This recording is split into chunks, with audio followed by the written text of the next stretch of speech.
petroleum hard project no ebetumi akoso na edimpuntio aba.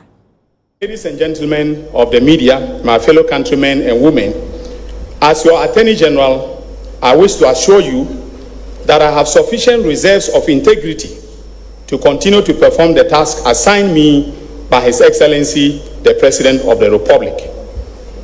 I have never stolen before in my life and have never received a bribe in public office.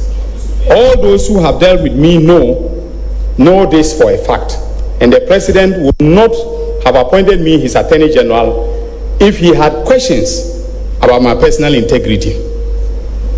That is why it came to me as a big surprise when the honorable member for Gomoa Central, the Honorable Kwame Obeng, aka A+, took to social media to make spurious allegations against me, calling me corrupt and a thief. Besides the name calling, the Facebook post in its totality was a palpable falsehood.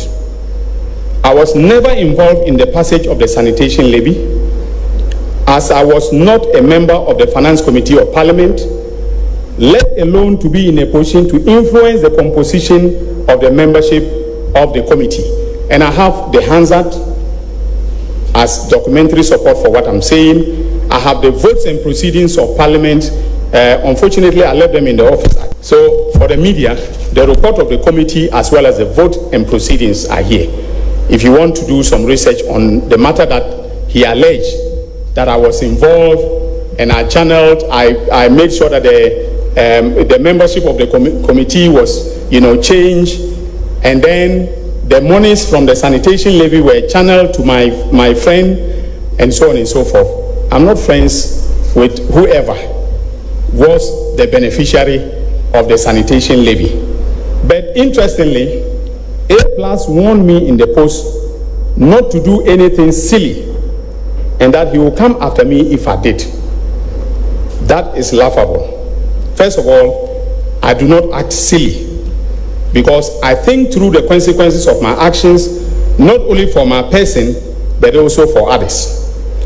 That is what we were taught in Notre Dame Minor Seminary, and I am proud to say, without fear of any contradiction, that I have kept faith with that principle. Secondly, the threat is laughable because I have nothing to hide. I am reliably informed that his basis of saying that I am corrupt and a thief is that I took campaign contribution from a businessman at East Legon known as Dr. Sledge, and that he also knows the people who donated pickups for my campaign.